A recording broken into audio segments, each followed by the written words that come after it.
Kamusta na nga po mga master at sa ngayon ay atin ang ipagpapatuloy na gisahin ang Chapter 19 at 20 sa manhwa series ng Ranker's Return.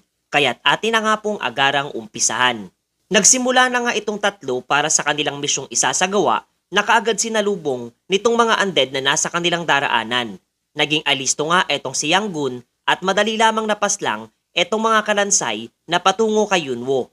Literal na napahanga nga etong ating pangunahing tauhan sa kausayang ipinapamalas nitong magkapatid niyang kasamahan at posibleng maabot nga ng mga ito ang level 90 pagkatapos nilang maklear ang dungeon.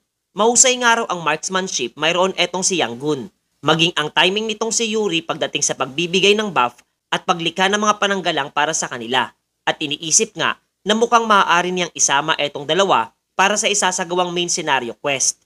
Subalit do'y inatake nga siya ng isang undead kung kaya't lumika etong si Yuri ng Shield of Protection kasabay ng pagpapaalala na kinakailangan niya maging alisto at hindi pabigat sa kanilang isinasagawa na bagyang ikinahiya nitong si Yunwo.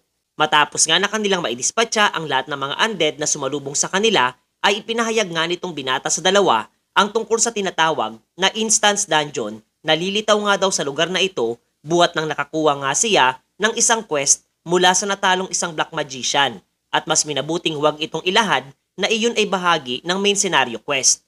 Natanong nga rin niya etong magkapatid kung ilang oras plano nilang maglaro sa arena na sinagot naman nitong si Yanggun na tinatayang 8 oras ang kanilang plano kasabay ng pagsang-ayon sa alok nitong ating pangunahing tauhan sapagkat ayon pa nga sa mga ito na ang mga instance dungeon nga raw ay nagbibigay din ng magagandang klase ng mga pabuya na ikinatuwa namang mapag-alaman nitong si Yunwo. Agad nga silang tatlo ay kumilos hanggang sa lumipas ang 1 oras, ang 3 pang oras hanggang sa maging 7 oras habang masisilayan nga sa pagmumukha nitong si Yanggun na bagya itong nakadarama ng matinding pagod sa tagal ng kanilang paglalaro at bagyang na-question na itong naging payag ni Yunwo kung literal nga daw ba talagang may hidden dungeon na matatagpuan sa loob nitong malawak na yungib. Pinatotohanan naman ito ng ating pangunahing tauhan kasabay ng pagtatanong dito sa kanyang kasamahan kung ninanais nga daw ng mga ito na magpahinga muna. Aminado nga siyang sanay na pagdating sa pagsasagawa ng matagalang paglalaro at nauunawaan na marahil ay pagod na etong si Yangjun habang etong si Yuri ay nakakasabay pa sa kanya at bahagyang napapaisip nga buhat ng mukhang may talento nga daw sa paglalaro etong babaeng kapatid ni Yang Chan. Tuluyan na ngang napaupo sa lapag etong si Yangjun at literal na ninanais na magpahinga muna. Subalit labis nga itong nabigla noong biglaan na lamang bumukas ang isang lihim na lagusan mula sa likuran niyang bahagi na aksidente ngang natuklasan mula sa kanyang pagkakaupo.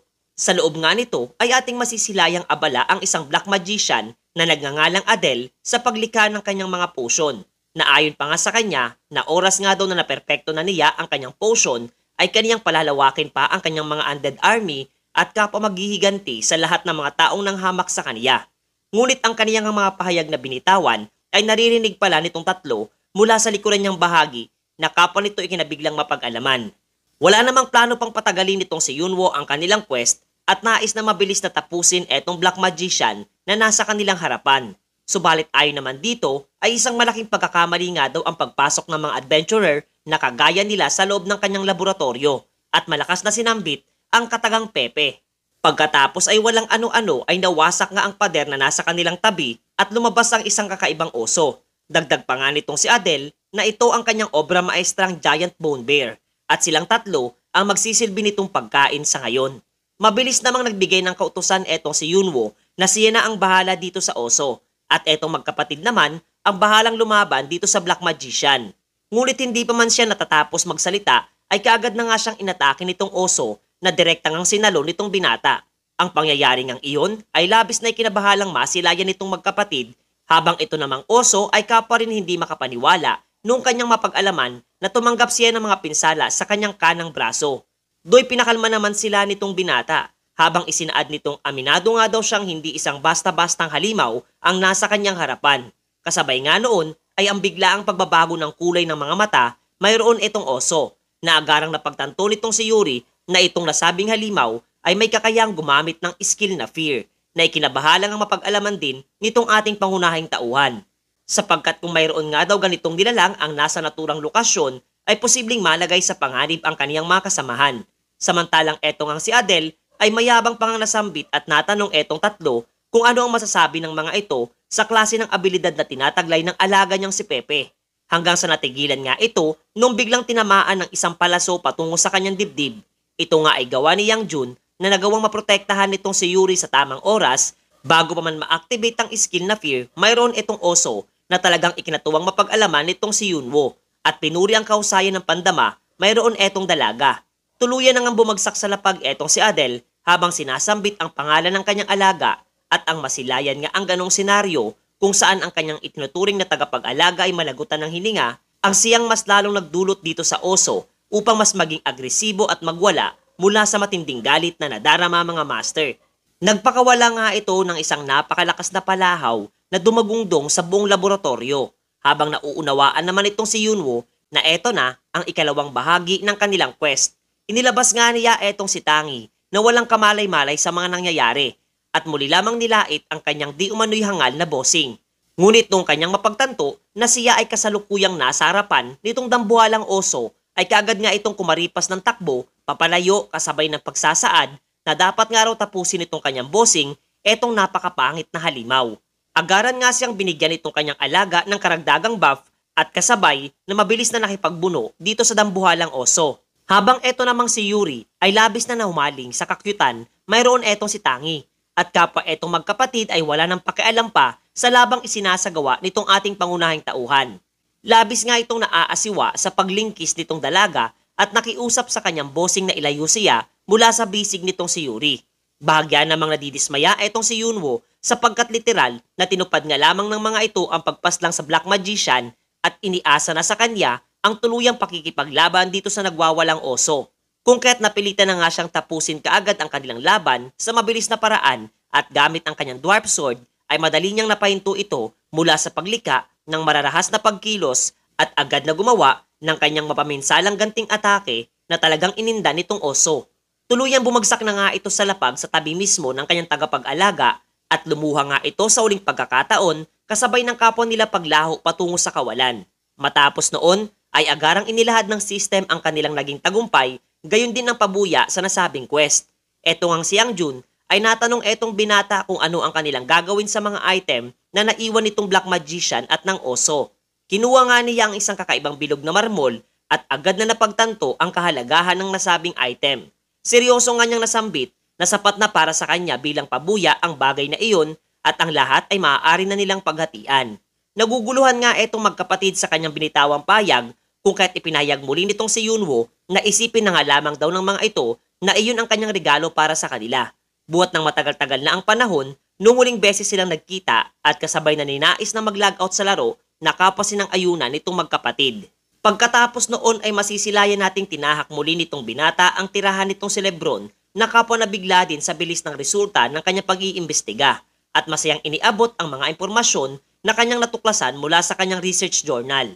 Masaya nga etong si Lebron sa resulta ng kanyang pangangalap ng impormasyon at tiyak na masisiyahan di umano ang kanilang emperador sa kaniyang mapapag-alaman. Kasabay noon ay ang pagpapahayag ng system ng kanyang mga nakuwang pabuya. Ilang sandali pa nga ang lumipas at inaya nitong nasabing kabalyero etong binata na maganda na sapagkat kanilang magkasamang tatahakin ang kinaroroonan nitong kanilang emperador na talagang ikinabiglang mapag-alaman nitong ating pangunahing tauhan. Ayon pa nga sa kwento na sa loob ng 3 taon, mayroon etong larong arena ay wala pang sinumang manlalaro ang nagawang tumapak sa loob ng Yusma Imperial Palace na siyang pinakarason kung bakit napakarami nga raw mga guild ang palaging matatagpo ang nagbabantay at nagmamatsyag sa tinitirhan nitong si Lebron sapagkat naniniwala ang mga ito na siya ay konektado sa main senaryo at hindi nga daw ang mga ito nagkakamali. Muli nga ditong tumanggap ng pabuya etong si Yunwo bilang unang manalarong nakatapak sa loob ng Imperial Palace. Ayon pa nga kay Lebron na huwag nga daw kabahan etong binata sapagkat kahit nga daw medyo magaspang umasta ang kanilang emperador ay isa naman itong mabuting individual na agarang sinang-ayunan naman nitong si Yunwo habang bagya nagtataka sa naturang pahayag. Maya-maya pa ay narating nga nitong dalawa ang silid na kinaroroonan nitong emperador at pagbukas nga nila ng pinto ay masisilayan nating naroroon etong isang individual na nakaupo sa isang trono. Masaya nga nitong binati ang pagdating ni Lebron na kapwa'y pinakilala sa kanya etong si Yunwo. Gayon din ang tulong na ipinagkaloob nga nito pagdating sa pagkalap ng mga impormasyon. Subalit sa isang titig nga lamang nitong emperador ay labis ng binalot ng matinding takot at pagkaparalisa ang buong katawan ng ating pangunahing tauhan. Ayon pa nga sa kanya, na ang pressure na inilalabas nitong nasabing individual na nasa kanilang harapan ay higit pa sa tindi ng intimidasyong inilalabas nitong si Raccoon, kasabay ng tuluyan niyang pagbagsak sa lapag. Magalang namang pinahinto nitong si Lebron ang kanilang emperador sa kanyang ginagawa kay Yunwo, na nabigla nga din sa mga nangyayari. Seryoso nga itong nagtanong kung iniisip nitong nasabing kabalyero na isang biro lamang para sa kanya ang kanyang ginagawa. Kasabay noon ay biglaan na nga lamang itong naglaho sa kanyang kinauupo ang trono at mabilis na lumitaw sa harapan nitong si Lebron. Galit na galit nga nitong nawika na mukhang nais nga raw matikman nitong kabalyero ang kabayaran sa kalapastanganan niyang isinasagawa. Subalit hindi man lamang nakadama ng anumang takot etong si Lebron mula sa kanyang naging payag at ninais pa nga magsagawa ng isang duelo kung saan ang kanilang buhay ang nakataya. Habang eto namang si Yunwo ay walang anumang magawa kundi ang tumahimik na lamang sa isang tabi mga master.